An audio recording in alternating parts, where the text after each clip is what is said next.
Hi students, in last session we discussed about variations in beetles population.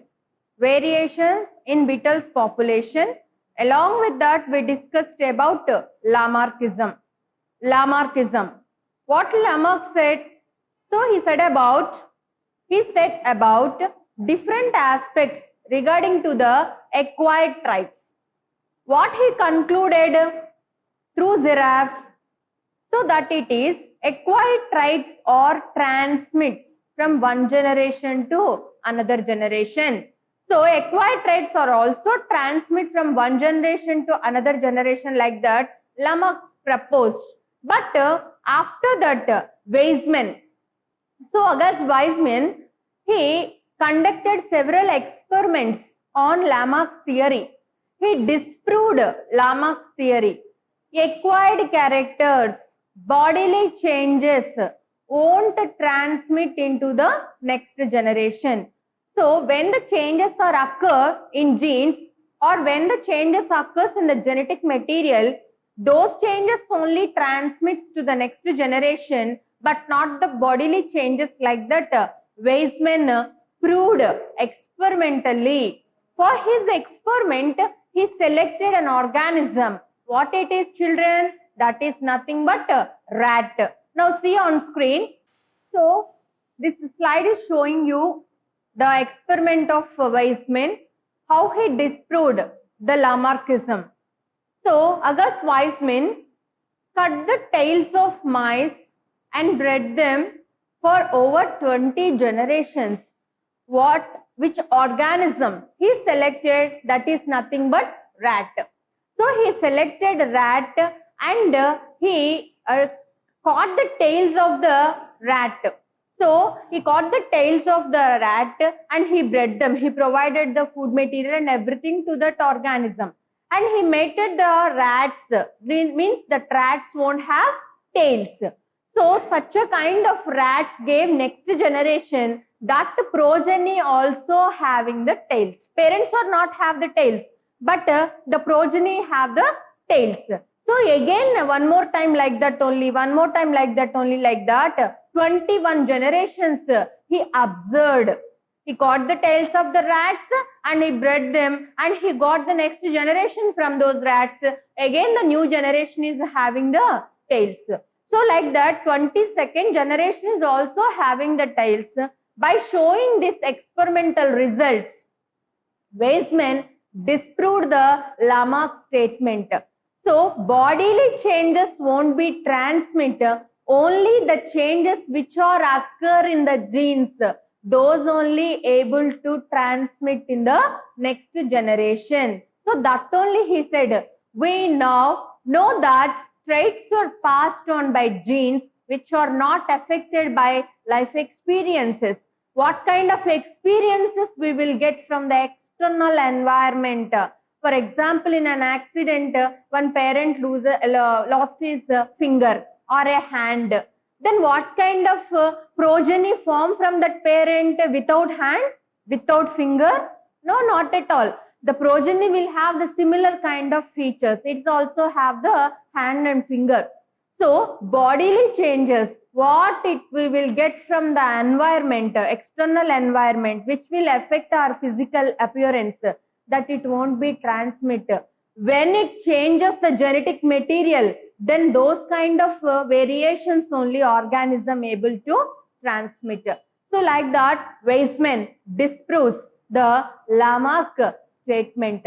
Now let us see another scientist. So he is Charles Darwin. Charles Darwin, he proposed natural selection in the theory of evolution.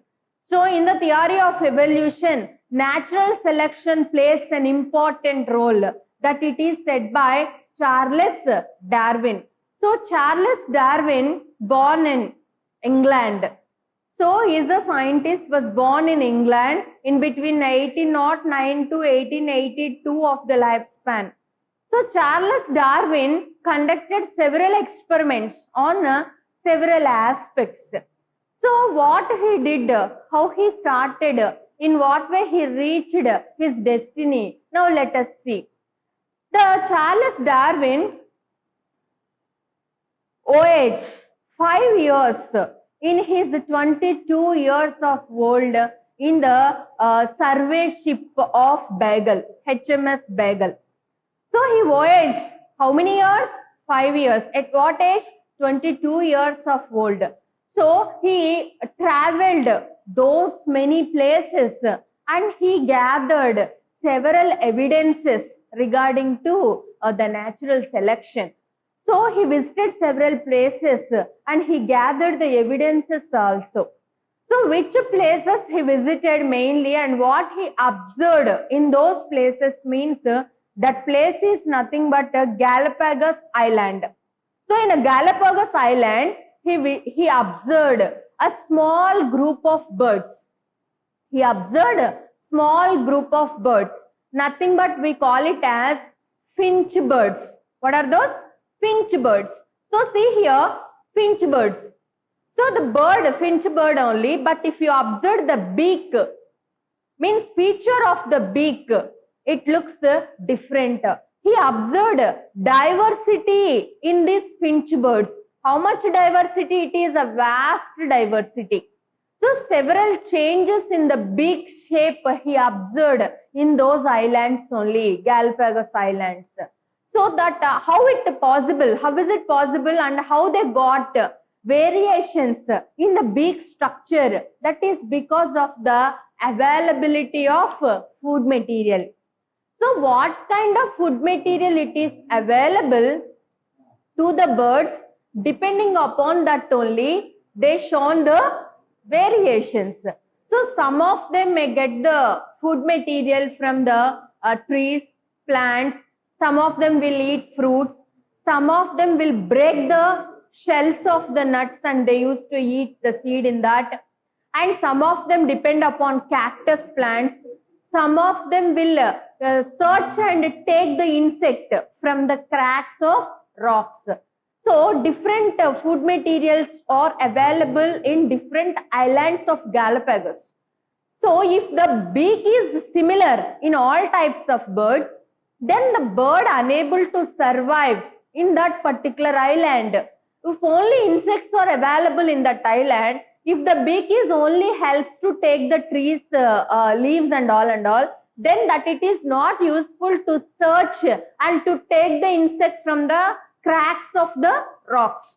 So that's why the birds shows modifications. They adopted themselves to survive in that particular environmental conditions. So that he observed and he understood which kind of traits are useful to the organism, those are present in the organism body. Which are not useful, that organism feature will perish, organism will eliminate. How far the traits are useful to the organism, those only helps to the organism to survive in that particular environmental conditions, remaining will be extinct. Like that, he concluded and he understood the natural selection. So how Darwin got this curiosity, enthusiasm in this means he was influenced by, let's come towards to the board. He was influenced by two important things. What it is? One is Principles of Geology, written by Sir Charles Lyell. So Sir Charles Lyell written a book that it is Principles of Geology. By reading of these Principles of Geology, Darwin influenced a lot and he started his experimental work. Not only the Principles of Geology, Malthus theory also attracted the Darwin a lot. So Malthus, he observed and he proposed a theory. What is Malthus' observation regarding to the environment? So population grows in the way of geometrical progression. In a geometrical progression way, population will increase. Then in what way the food increases? Then in what way the food increases? That it is in a arithmetical progression, like that Malthus concluded. So the Darwin influenced by these two members, and the book what it is written by Charles Lyell and Malthus theory. So Darwin proposed natural selection in the theory of evolution. So what is meant by natural selection? So many times we discussed, but still once again. So natural selection in the sense, nature only selects. Nature only selects the useful traits. Which one is not useful to the organism, that it is eliminated by the nature. So this is called it as natural selection. In what way we observed in beetles? So what already we discussed, the same example here I am taking. So if you observe the beetles, red color formed, blue color formed, green color formed, but finally which color beetles are able to survive? No doubt those are green color beetles only, because they live on bushes. Bushes are green color. So this color merges with the bushes color. So obviously those beetles only able to survive. So here red and blue will be eliminated, extinct from the environment. So that is because of the natural selection, because those characters or not gives any survival advantage to the organism. Survival advantage won't be present with the traits, with the characters. So they will eliminate, and which are helps to the organism to survive in that particular environmental conditions, those only able to survive. So Alfred Wallace, another scientist, he also independently concluded. So he conducted experiments individually, and he also concluded the same theory, natural selection. And what he added to this, natural selection useful for the formation of new species. He said, how the new species will form? New species are formed from this natural selection. So when the natural selection, nature selects, some of the new organism forms because of the natural selection. If natural selection not there, same organism will continue from generation to generation. You can't see any changes. You can't see any modifications. You can't see diversity in the nature. So that's why it leads to the formation of new species, like that Alfred Russel Wallace concluded. So like that, different ways we are able to understood these variations and how far these are useful to the organism. So every organism will face the struggle in the environment, not only any one organism. Every organism will face the struggle. Which organism able to survive? Which is having more strength, stamina, fitness, those organisms only able to survive. Remaining organisms will die. So for this we are able to see the examples in our surroundings only. For example, an organism gave birth to 10 or 12 organisms. Okay. So in that, how many are able to reach the adult stage? Only 2 or 3. Remaining will die.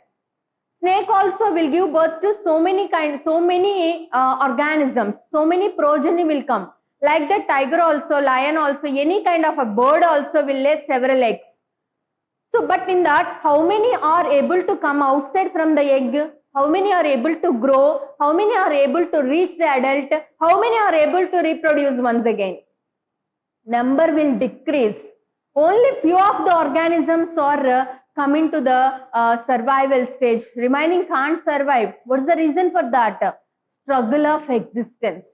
They can't tolerate the struggle because everywhere there is a competition for food, for living area. So several organisms will face several kinds of troubles in their living area. For that only last time I gave one example to you about deers. deers or goats or any kind of organisms. So these organisms are eaten by predators like lion, leopard, cheetah, such a kind of organisms. So in this deers, two types of deers or goats or sheep, any kind of two types of organisms are there. One is able to run very fast, another one can't run that much fast way. So obviously what it will happen, which one will run faster, that is able to escape from the predator, and which one is unable to run, that it is eaten by predator. So like that only, several plants, if you are poured a handful of seeds in a pot, then so many will germinate, but in that few of them able to grow, and finally you are able to get the yield from one or two plants. So you are provided same kind of conditions to the entire pot, and the soil is similar, nutrients are uniform, but why can't the remaining are unable to grow? Because they are unable to receive sufficient amount of nutrients. So that's why, so very high competition, it will be present in between those organisms for food, for water, for shelter, for sunlight, for everything. Which one are able to get all those in a sufficient manner, those only able to grow and survive. This is called survival of fittest. Survival of fittest. Fittest organism only able to survive. Which are weak, those are eliminated by nature. That is called natural selection. No one will kill this one, nature only. So which one is useful, that it will be present along with the organism. Which one is not useful, those one will perish. Those organisms will extinct. So finally, which organism able to survive, from that organism only next generation forms. So this is a natural selection. Natural selection. Like that, so many ways after experimental work and with evidences, Darwin proposed important theory also. What is the Darwin's theory? So if you observe Darwin's theory, so here you are able to see several points. So each and every point is very important in Darwin's theory. He explained those points with proper evidences. So after a complete research work, experimentally Darwin proved these ones. So what it is? First point, see. Any group of population of an organism develops variations, and all members of group are not identical. Not only in any one kind of species, all types of organisms are having variations. They will show some changes itself. Organisms may look similar, but they are not identical. Looks similar means features are similar. For example, if you take two humans, they are having in the same way two ear pinners, one nose and lips and two eyes, and in the same pattern, shoulders, hands, everything. But if you are compare one person to another person, lot of differences you will observe in the skin color, hair color, and the type of hair, and the shape of face, and the shape of forehead. So several variations you are able to observe. Even though the twins are also not having the same identical characteristic features. Even though if you observe the twins also, the iris cells formation is different. And the thumb, what kind of fingerprints you are having on the fingers, those are also different in twins. Externally they may look similar, but they are not identical. So how is it possible? That is because of the differences what the organism exhibits. It's not only for any one kind of organism. Several types of organisms are having such a kind of different variations. From one organism to another organism, it is totally different. Variations are passed from parent to offspring through heredity. So different kinds of changes what the organism exhibits If those changes are happened in the genetic material, in the genes, then those kind of variations are passed from parent to offspring. Means from parent onwards, what kind of variation that it is suitable to the parent to survive in that particular environmental conditions, those variation the parent passes to the progeny, to the next generation. Next, the natural selection over abundance of offsprings leads to a constant struggle for their survival in any population. Because of the natural selection, organisms will struggle a lot. What is the meaning of this? So, natural selection in the sense, if the character is not suitable, nature eliminates that one. If the organism is unfit to survive in that particular environmental conditions, then nature will eliminate those organisms, then those organisms will extinct from the environment. So that's why organism always face a lot of struggle, constant struggle, not only few days, how many days it will survive. In those many days also, organism will struggle to survive whatever the population it may be, either those are the birds or the aquatic organisms or the terrestrial animals or the humans or the plants, any kind of organism it may be. To survive in that particular environment, nature should place them into the atmosphere. When the nature will place them, when that it is showing useful characters, then only nature allow that organism in the population. Otherwise, nature eliminates those organisms from the environment. So, the natural selection over abundance of offsprings leads to a constant struggle. Organism need to face the constant struggle. How many organisms in that able to face that struggle and able to survive? Those only present in the atmosphere. That is because of the natural selection.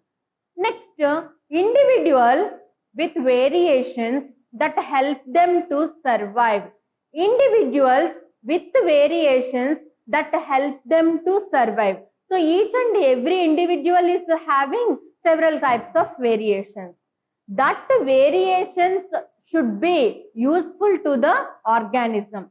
When those are useful and helps to the organism to survive in the environment, those organisms only able to lead their life. And such a kind of organisms only reproduce, tend to live longer. So which organism able to survive in the environment by facing different struggles, by overcome those struggles, those organisms only able to reproduce and tend to live longer. So many generations they are able to present in the atmosphere. They are able to reproduce, they are able to survive, and they are able to form several generations, and they are able to show their identity in the nature and have more offsprings than organisms with less useful features. If organisms are not useful to the environment, if they are unable to survive in the environment, such a kind of character containing organisms will eliminate. They can't reproduce. If they will reproduce also, those organisms also eliminate within less time only. So that is the meaning of this point. Individuals with variations that help them to survive and reproduce tend to live longer and have more offsprings than organisms with less features. So that's why the organism, each and every now and then, they used to modify itself and they will try to adjust and they will try to improvise. Then only they are able to live longer period of time and they are able to continue its race into many more generations. Now let us see another important point regarding to Darwin's theory.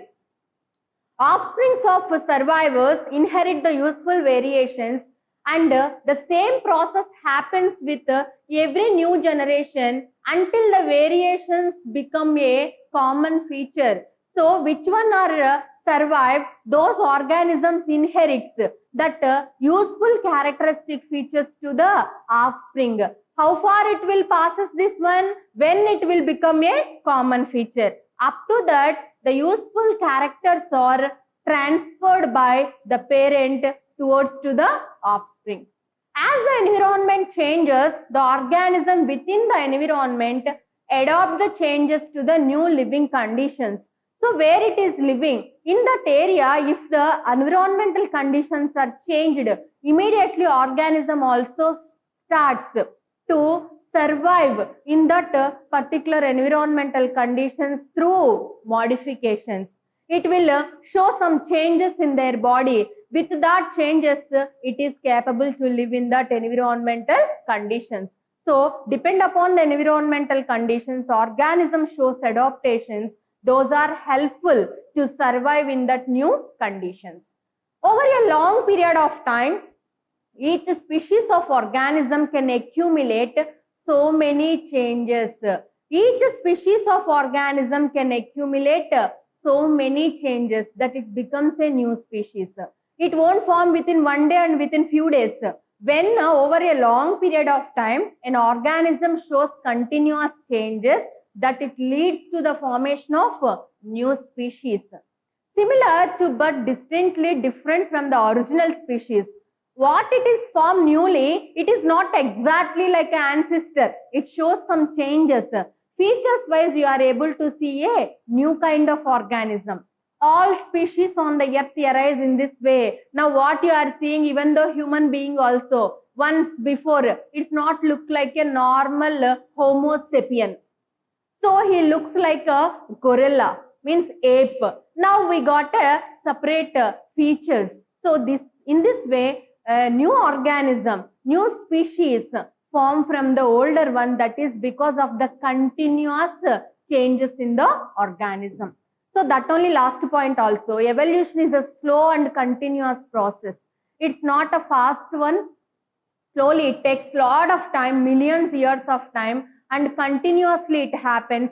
So that's why we are able to get a new organism. But when you are, so see on screen another slide. When you are observed these changes in a longer period of time, when you are seeing these variations in a longer period of time in the formation of new species, that kind of evolution process we call it as macroevolution.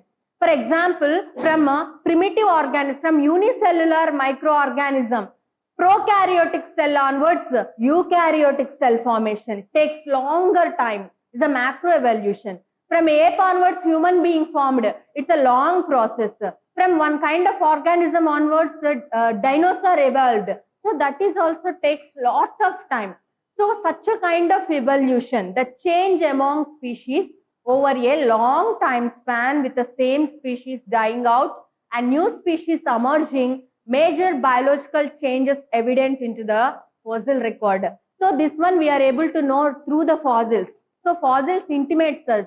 So this much time it will take. So such a way, if long time it will take, that is called macroevolution. If it is micro, no doubt obviously it takes less time. Within less time, organism able to show the changes. For example, red beetles to green beetle formation, and from red beetles to blue beetle formation, blue to green beetles formation. So you are seeing within less time only several color containing beetles. So such a kind of changes we call it as microevolution. So in the next class, let us continue our lesson with some other important aspects of evolution, that is divergent and convergent evolution, fossils and vestigial organs of human body.